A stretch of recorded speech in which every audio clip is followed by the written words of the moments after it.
sports listeners. I'm your host, Erica Salda, the Queen of Teen. Please tune in every single Tuesday. This whole hour of Santa Barbara teen athletes. Woo!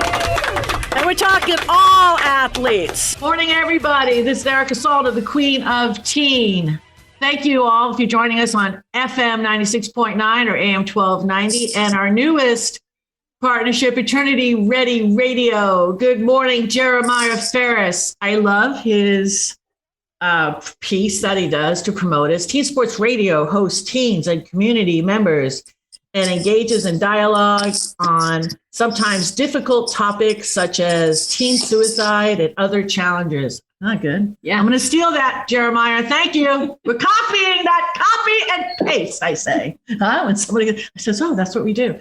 Anyway, he is now platformed us on 20 countries, and that's really exciting. So I feel that this show has always been a connector, a ray of light. Mm-hmm. And I think everybody who has been a part of this show are, in a sense, like a light worker. Yeah. So the millions of us that are out there, thank you for tuning in. And explain what a light worker is. I like the way you say. I just think of a light worker as people who are trying to raise their consciousness and attempt to use love as the basis for solutions for our world problems. Nice. Christine, like you've got a light worker meaning. What would you say? A light worker meaning? Yes. I have this philosophy that I'm an anchor, not an illuminator, that I anchor my light. I like to believe I'm a spiritual being having a human experience, and I'm a human, which is part of this earth, but I'm also have a spiritual aspect, and that bridging those two together anchors light. And really more than anything, I like to anchor everything I do in my heart, and I try to bring love to the situation. So yeah, you're right, Dominique. Dominique and my definitions are very similar. Right. And whatever you anchor it through spirit or faith or whatever that is, that's important, because this way you're not reacting to everything. When something comes to you, you feel, right? And I love that what you always say, Christine, as far as, how are you going to sink? You sink your own ship, right? From what you do. How do you say that, Christine? I always hack it. Whenever you say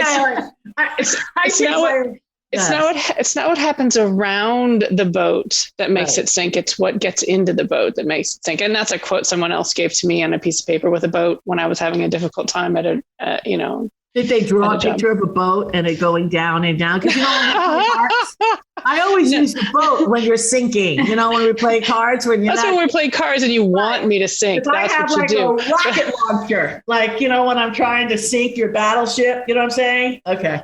My picture was a beautiful boat in a sunset with peace, so to imagining to keep the peace within my and that is really where I go when a lot of things are happening in the world around. I can breathe and I can say, okay, right now I'm breathing. Right now, the sun is shining. Right now, I'm okay right where I am right now. If I have the capacity to be okay right now, right? If things aren't directly affecting me and I don't need to get myself to a safe place right away at any point, it's trying to anchor in that sense and then trying to hold a sense of light and love and prayer. It's a lot of it's really prayer for the situation, because sometimes that's all I can do. And if I can keep an alignment with myself and keep myself in a positive perspective and not flip out, I feel like that's actually more helpful. That's actually a helpful thing to do. Karen, what do you do when you get it's hard when from the outside looking at kids today, what you've had to navigate and experience the last 2 years, like this pandemic, whatever, however you had to posture yourself through that whole experience.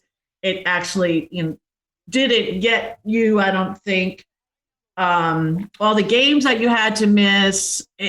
Just one thing after that, but you still, and I want you to do the reveal today about your options. You gave us a little sneak peek. I want you to share that with us. But how do you ground yourself? Because you're a light worker. So how do you ground yourself and a mentor?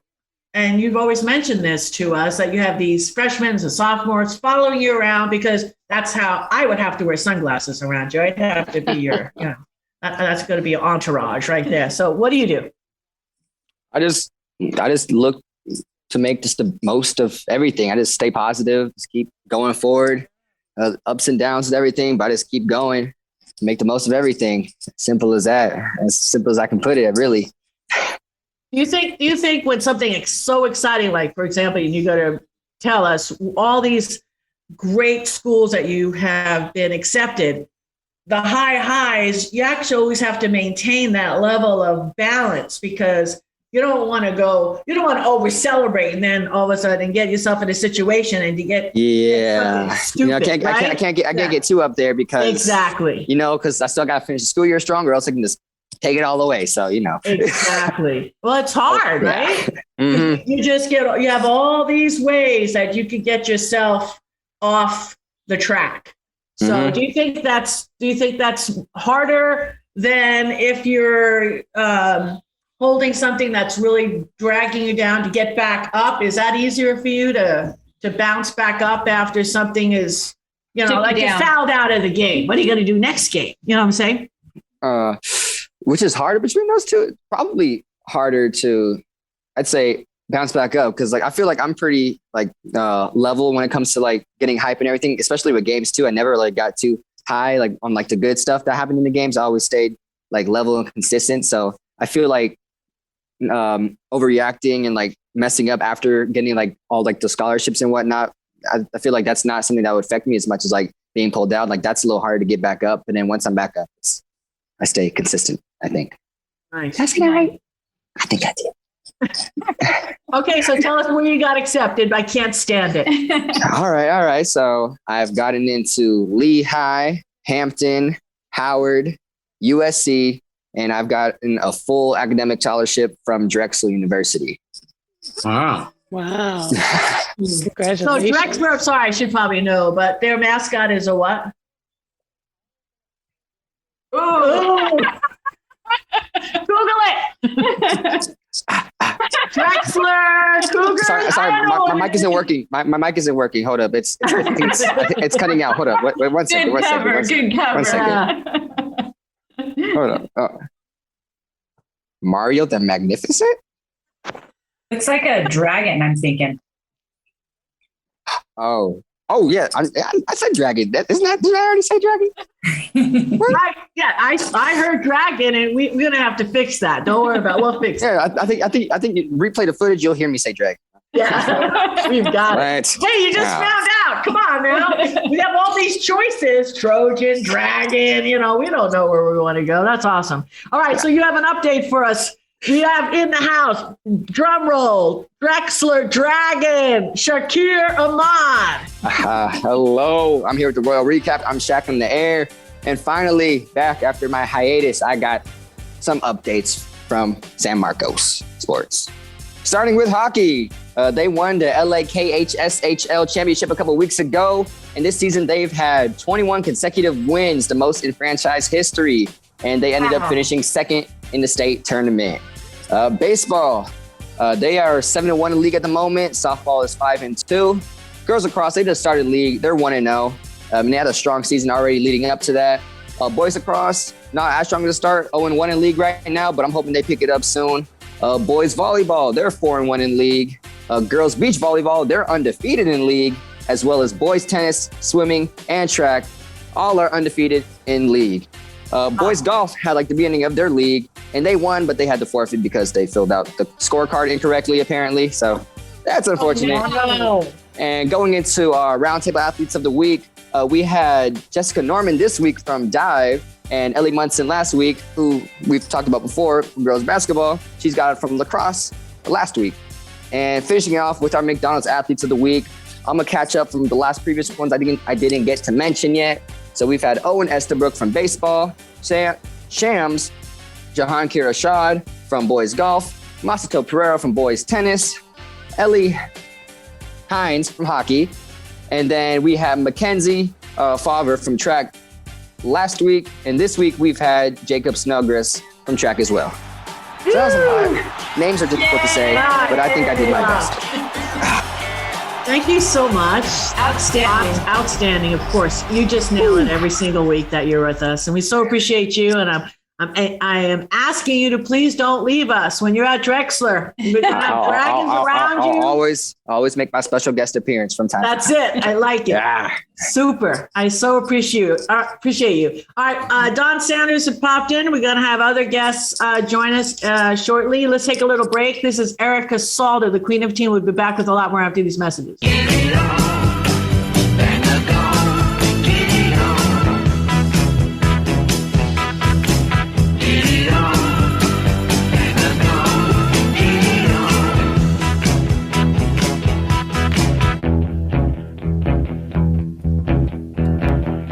We are back, and this is Santa Barbara Teen Sports Radio Show. I am your host, Erica Salter, the Queen of Teen. Please tune in Every single Tuesday. 9 a.m. Welcome back to Teen Sports Radio. If you're just joining us, I'm Raya Carpenter, owner of Balanced College Planning. I assist high school students with the college research and application process, and you can find me at balancedcollegeplan.com. And I'm also very proud to run the counseling program at Bishop High. Go Cards! And last month, we talked about the fact that we are in the season of college visits. So I just want to kind of continue that conversation. Spring break is an excellent time to visit schools. So are the summer months. So that should be on the mind of our juniors and maybe even some sophomores and freshmen. So here's some advice on how to make the most of your college visit. We discussed last month that it's important to know that you don't have to visit all of the colleges on your list. You don't have to spend a bunch of money traveling the country. Colleges understand that that would be a hardship, but they do want you to at least sign up for a virtual tour at a minimum. And if it's a college that tracks demonstrated interest, which is another topic we've discussed in the past, and if the college is within 100 miles or so of your home, typically it would be pretty important to tour that college in person, if not a hardship for your family. But if transportation is an issue, skipping that college visit will definitely not be held against you. If affording a college visit is a real hardship for your family, I encourage you to actually reach out to your counselor for ideas.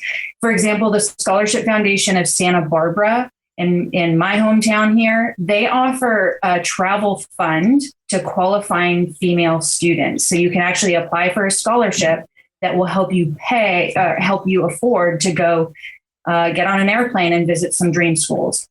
And many colleges offer what are called fly-in programs. These will cover part or sometimes all of your travel expenses to particular colleges. To qualify, you have to apply for the fly-in and meet that college's diversity criteria. But that could be a wide range of criteria. So it could mean that you come from a family with limited income, or that you'll be the first generation in your family to earn a four-year college degree, or you're a male looking to attend college, because male enrollment in college has been down over the past several years. Or it could be that you're bringing potentially cultural or racial diversity to campus. So lots of different ways that you could qualify for a fly-in. Just Google the name of the college with the word fly-in and see if something comes up. And if you run into a dead end there, ask your school counselor for advice. So back to booking your college tours, you can sign up for a virtual or an in-person tour by going to the college website and looking for some sort of link that says visit us. Usually that's under the admissions tab, but often it's right on the front page of any college website.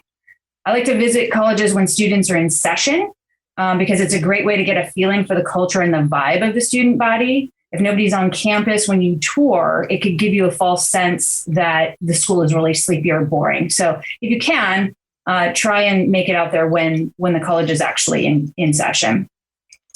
I also recommend that you do a bit of homework before you visit a college. So look up basic information about criteria for admission, other statistics like that. Do they have the major that you want or athletic programs you're interested in? So that when you have that basic information in hand, you'll be in a better position to take a deeper dive when you're actually on that school tour. I highly recommend that you take notes, even if it's on your phone. And things you might want to take notes on would be, contact information for the admission rep who is assigned to your high school, what the classrooms are like, the academic offerings, what the dorms are like, is there Greek life, how's the food, does it meet your criteria with your dietary restrictions, what's the surrounding town like, what about internships and career services, religious offerings, approach to learning. There's so much that might, be important to you specifically. The student teacher ratio. Is there a Chick-fil-A nearby? Is there a Chick-fil-A, right? We covered that when we were talking to Shakir earlier. Right. So, make notes. And it gets overwhelming when you're out touring colleges to make, what was the school that had the Chick-fil-A across the street? Or, you know what I mean? So I encourage you to take notes while you're on the go, while you're touring. And at a bare minimum, when you get back to the car, quickly make some notes so that the colleges don't start to blend together. I also just have an important final tip, and that is try and eat a meal on campus so that you can see how everybody's behaving when they don't realize you're looking. And so it's a really great way to get a flavor for what the students are actually like there. So that is what I've got for you for the month of April. Thank you. Dr. Amy has a question. I was just going to add that it's as important to notice the things that you don't like and kind of think, I don't really like the feel of maybe the frat life, or, wow, I really like it. But realizing things you don't like is as important as noticing the things that you like. That's such an extremely important point. And I have actually worked with students who have gotten into their dream schools, and they've said to me, every time I went to visit that dream school, I only looked for the good. And I ignored the things that were staring right in my face as something that's going to be aggravating to me. And so definitely having that critical eye, Dr. Amy is super smart. And last thing before we go to break, parents, because I was one of these parents, I really wanted son John to play baseball at Westmont because, I was the walk-on MVP. So, but you can't do that. You have to let them choose. All right. And I'll let it go as that, because everybody that I know, about 4 or 5 families that they wanted to make it a generational thing and didn't last a year. So just be really mindful and make it a group, and let these kids are a little different right now. They have their own mind. They have their own feelings, and the colleges are different. The colleges are different, yada, yada, yada. But thank you so much, Raya. We've got a lot of show left, so let's get to it. This is Erica Salda, the Queen of Teen. We've got Christine after these messages.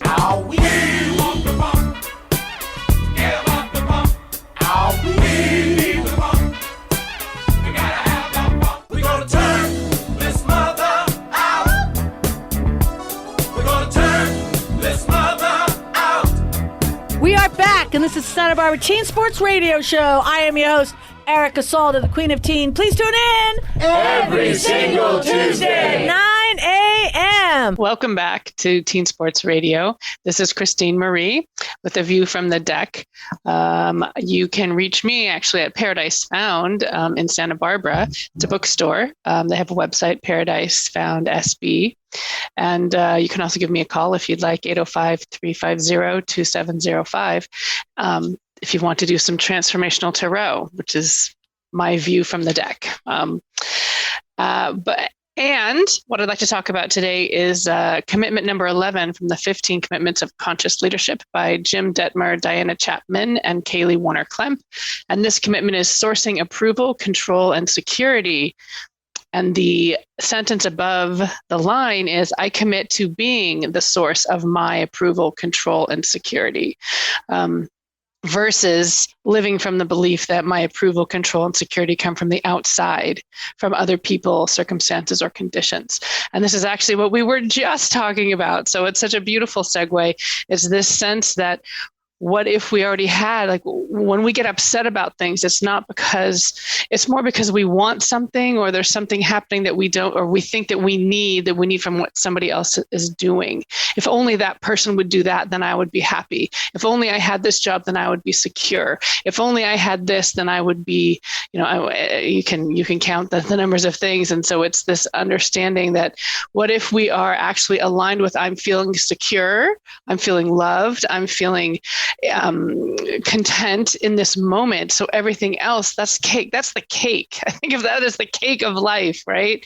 And if we are our own cake of life, then everything else is the frosting and the sprinkles and the whipped cream and the, the ice cream and all these other things. And so that commitment, I think, really speaks to me, especially around what we were discussing earlier, which is, it's not what happens around the boat that sinks it. It's what happens, it's what we let inside. And so if our boat is nice and sealed and tight and seaworthy, it means that we're more self-contained.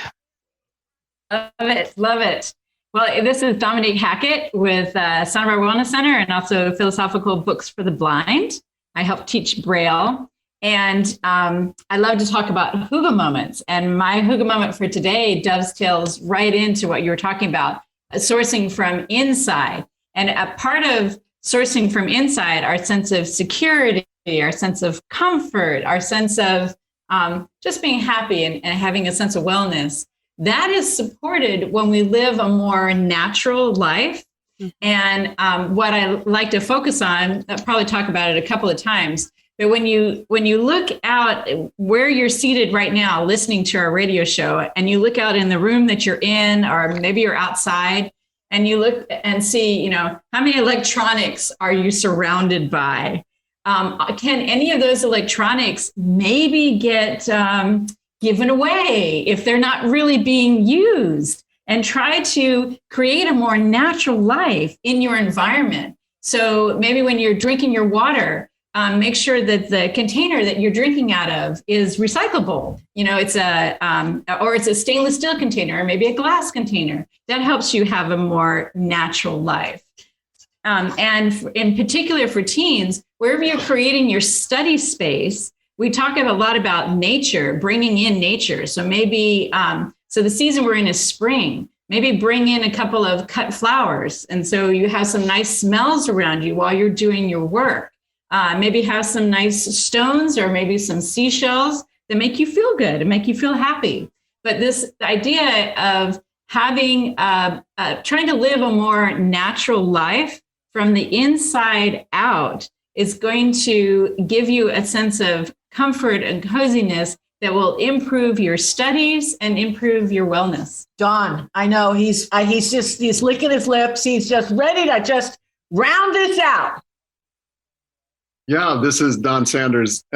You can reach me at donsmassageohio.com, and I provide therapeutic massage, people coming to me in my office in Ojai, or I come out to you in this region, call me and talk about it. You find everything there. And I think, the kind of base that we can have, not everybody has a huge family system that keeps them, on track and grounded and feeling purposeful.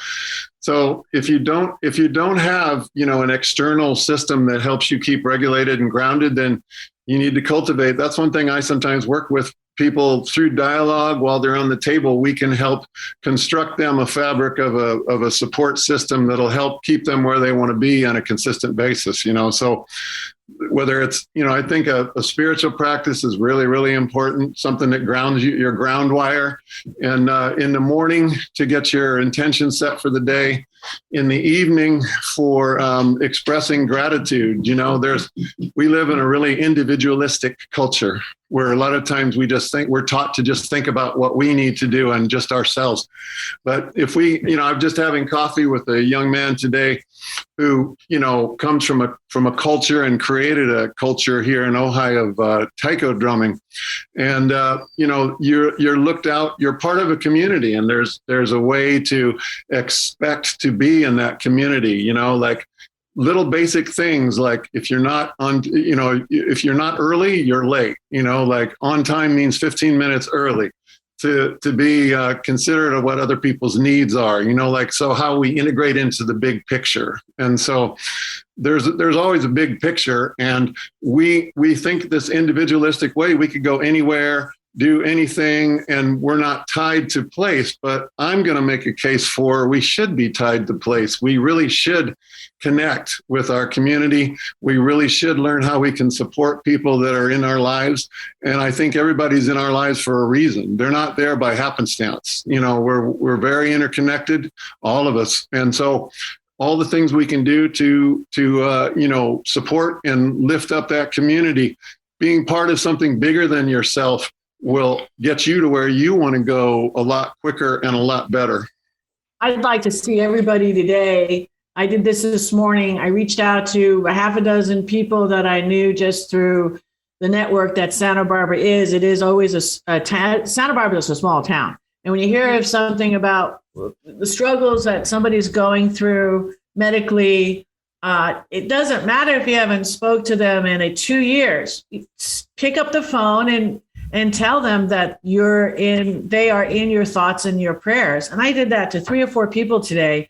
And it was really, because then you wrap yourself around all the emotion of it. And then you think back at when you had your little run of connection, even if it was back in the 80s, it doesn't matter. You know this person, and believe me, every single person responded. They were actually in 2 phone calls thanking me. And I'm like, hey, I got you. You know, you got this. You have no idea how many people are thinking about you, praying about you. And it's just really important just to know that, because that's healing, right? When you're connecting some love, you're asking your spirits and guides, angels, healers to talk to theirs and do that. So let's do that. And it's a good thing for kids to do. They have friends, they have family. Don't be afraid. Don't lock yourself in. Share that love. Honestly, I think everybody is a light worker. So that's a nice thing. No expression of love is ever wasted. Yes, definitely. I can say that is so absolutely true, Erica, in terms of a health scare. I had one over, a skin cancer scare recently and had to get surgery. And the outpouring of love and support that came from all of my friends and my family, it was a wave of love that kept me in a place of positivity. And it all worked out very well, and it was all lovely. And it was so lovely to have all of that connection. It just really made it. And I need you to know that I did it when you were winning all those games of hearts. I didn't let you win. Okay? I just need you to know that. Didn't feel sorry for you. I didn't care. Okay, because when it comes to hearts, do you know what I'm saying? So anyway, I know. Hey, listen, we've got I play intuitively. Yeah, whatever. I love you. You know that. Hey, listen, we've got Dr. Amy Saltzman in the house. She's up next. Fill up your coffee. We'll be back right after these messages. Well, now together we will stand, every boy, girl, woman, and a man.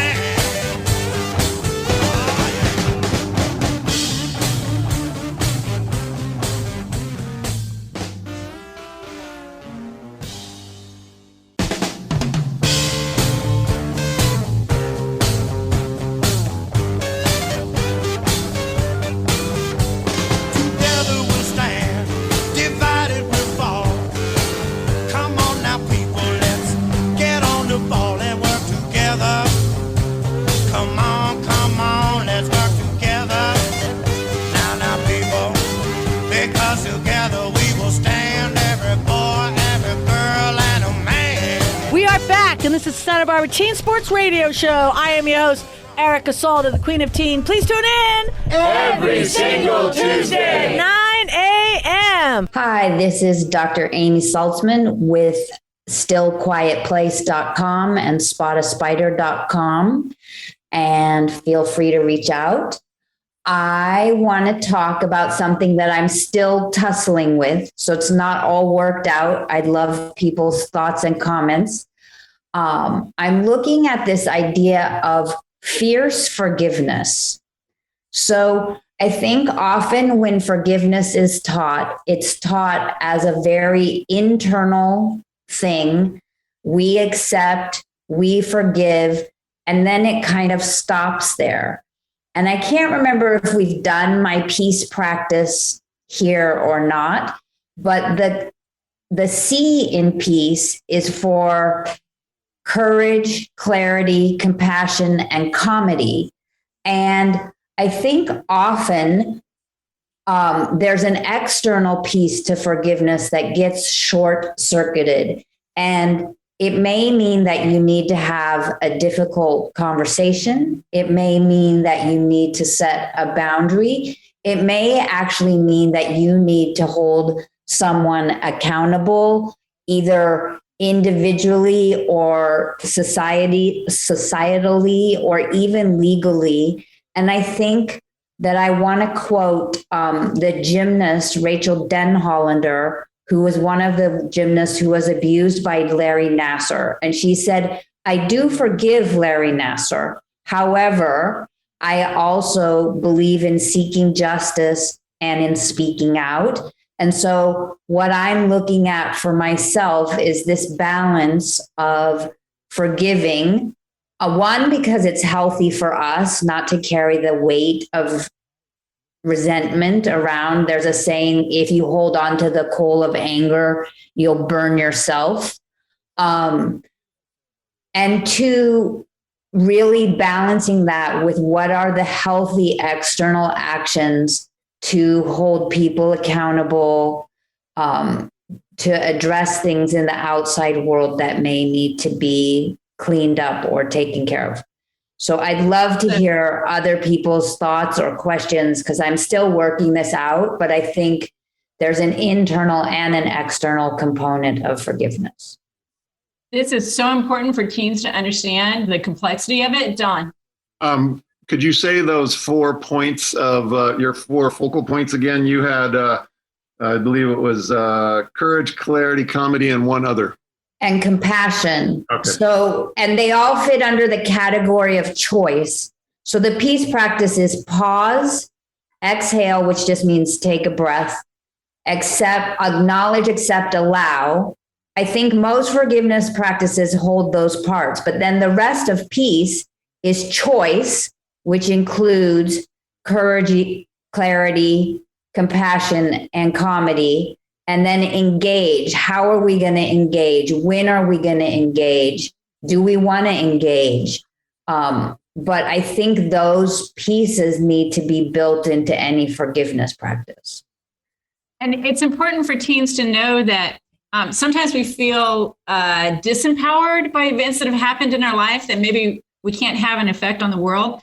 But it's my personal opinion that every individual holding integrity about how you live your life, that is an example to everyone around you and has a profound effect on the world. So if you're in a situation and you have to work through forgiveness on another person, make sure that the thing that they did to you that you don't like and it was wrong is not something that you end up also then doing to someone else. It's a strange thing that happens sometimes where the victim then becomes part of the puzzle of working out that energy. So what I want teens to understand is forgiveness is complex. I really appreciate all the elements that you're bringing in, Dr. Amy, and the engaging to make change is an important part of forgiveness.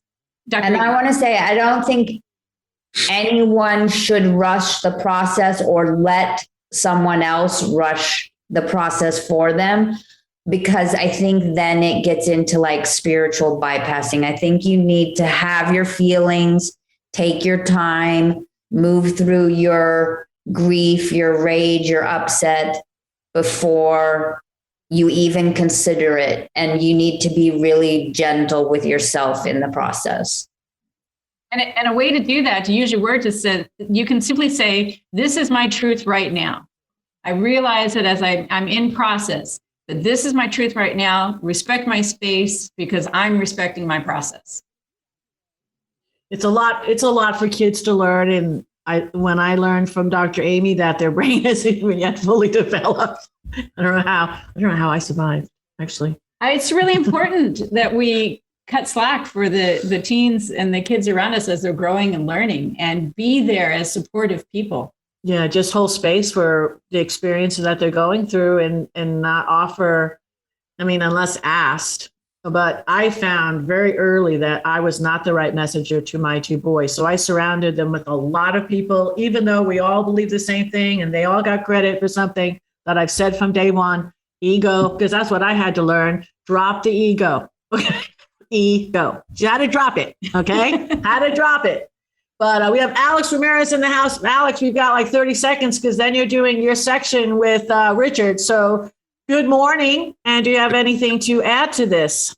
I think it's just tough for kids at such an early age to learn forgiveness. There's so much pressure nowadays for kids. It's hard with society and in social media.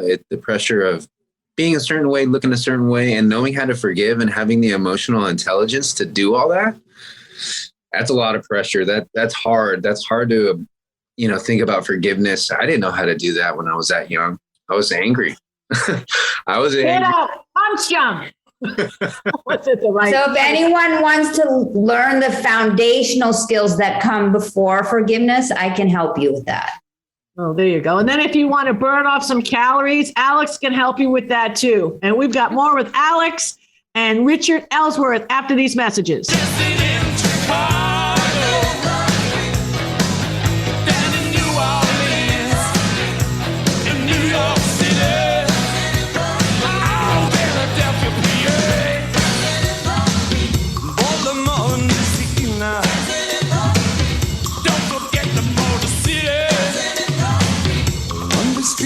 Brazil.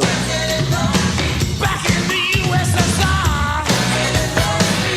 Way down in LA.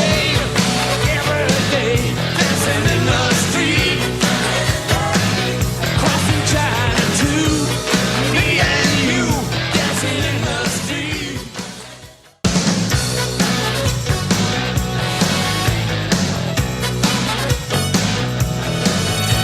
We are back, and this is Santa Barbara Teen Sports Radio Show. I am your host, Erica Salda, the Queen of Teen. Please tune in Every single Tuesday. 9 a.m. Back, everyone. This is Richard Ellsworth with Mountain Sage Healing Arts and the Braille Institute.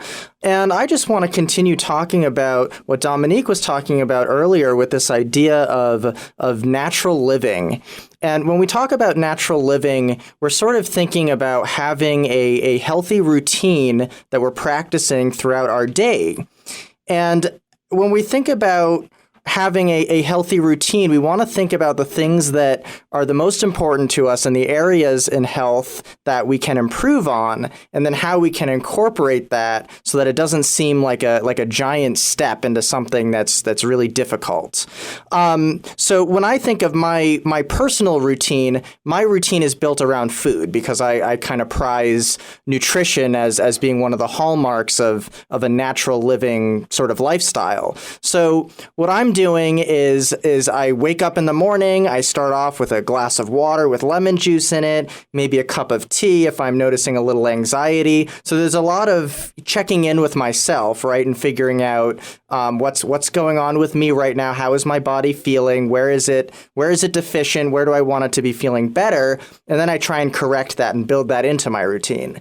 So then I might start off with a green juice of some sort to kind of give me that quick absorbable form of energy where my body doesn't have to expend a lot of energy to break it down like with a lot of other foods. And then maybe slightly later on, then I'll have a full meal that's going to be packed with more nutrients. And I'm sort of thinking about that throughout the day. Am I satisfying my caloric needs with the amount of energy that I'm expending? Am I feeling tired right now? Maybe that's a hint that I need some more B vitamins. Are my hormones in balance or not? Is one side of my body sweating and the other side isn't? Do I have uneven hair growth as I wake up in the morning to shave my face? What's going on with my body today? What is unbalanced and how can I correct that balance? So I'm curious, Alex, when I know that you have a whole lifestyle and routine that's built around fitness, and I know that you're really great at giving recommendations and plans to people surrounding this. How does natural living, the idea of having a routine, how does that fit into your practice? Hey, Richard. It's great to see the routine develop over time with people that I work with, but it really comes down to is time management and understanding where blocks of time are immovable because of work, because of school, appointments, scheduling with whatever you have in your personal life. Around that, you have to plan for your fitness routine.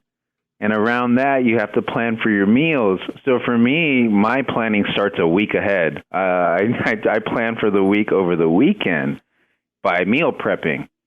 So I try to have a lot of food readily available throughout the week so that I can create, my lunches, my breakfast, and my dinner. And I start the same way as you with kind of a liquid nutritional start to my day where you do juice and tea. I'm more of a smoothie and coffee, which I think yours is a little healthier than mine in regards to the tea, but it's whatever works for everyone. And that's part of the program is you have to create something that works for you that's seamless, incorporating healthier alternatives to improve your way of life. And planning ahead is huge. It's everything. And if you don't have a plan and if you can't manage your time, everything's in chaos. So it does help to create a schedule and a plan of attack because then you're prepared. You're prepared for when you have enough food in the fridge to sustain you throughout the week as you're busy because it's hard to meal prep during the week. It's very challenging and most people are tired at the end of the day.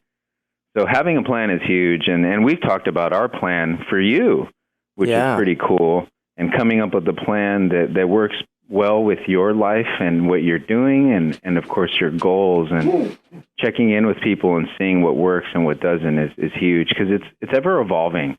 Every plan is evolving, and it changes with time, and that's what's cool. If you are restricted with your plan and it can't change or evolve, then there's no motivating factor to continue it. It becomes a stressor, not anything that seems beneficial to you. So there's a lot of check-in, like how you do with yourself, for sure. So along those same lines with planning everything and kind of having everything in an organized, succinct way, even though it's ever evolving. How does this apply to specifically exercise or fitness routines? As far as when people exercise throughout the day, how they're getting that type of exercise, can that type of thing be planned? I mean, how does one incorporate exercise into their schedule?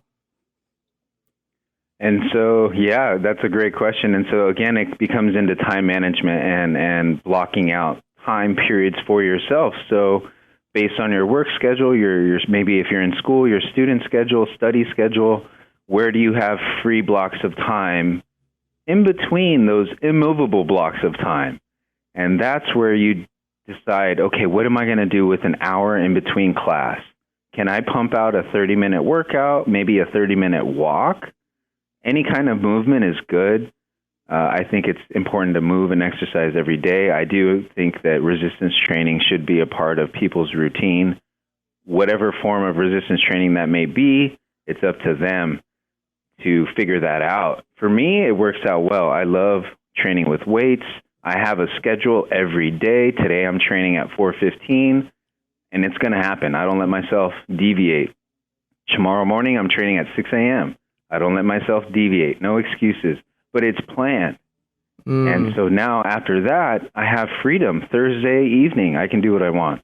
Friday tends to be a rest day, but if I have energy, I'll train.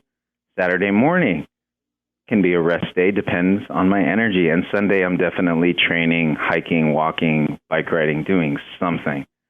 And so you have to plan for your workout, your fitness, your eating, your meal prepping. I meal prep on Sundays. So everything is planned based on those immovable blocks of time. And that should really help see what's available for you in your schedule. All right. And I would think it would also having a predictable routine. I think it would also really help with anxiety, I would imagine. Right. Absolutely. Oh my God, yes. Absolutely, because there's not a stressor of, oh, I need to immediately, do this because, well, I have to. Well, you worked out yesterday morning. Today's a rest day. If you want to train, you can. If you don't want to, then maybe you don't. And you plan for the next day. or you take a day off. I mean, it's all about listening to your body as well. And it comes back to the check-in, like how you were talking. Checking in, okay, I just started my new workout routine. I'm eating a little different. Things are changing, and I'm feeling tired today. Like I'm just feeling beat and run down. That's a day where you listen to your body and you're like, okay, I need to sleep, rest, recover, maybe go for it in a day or two.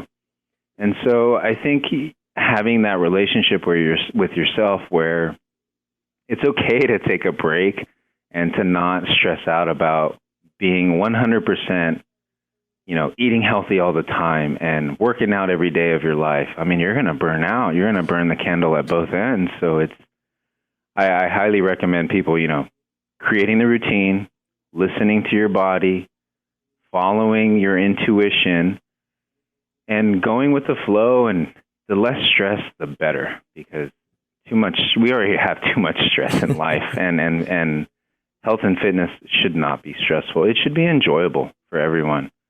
Oh, excellent. But finding it is the hard part. And go ahead. Excellent. Yeah. All right. Well, I think this is a great note to end this on, and let's all go forth and create routines and listen to our bodies and live a healthy, natural life. Thanks, Alex. Thank you. Well said, Richard. Alex Ramirez, Richard Ellsworth, check them out. You've got their contact information. This is Erica Salda. See you next week. God bless.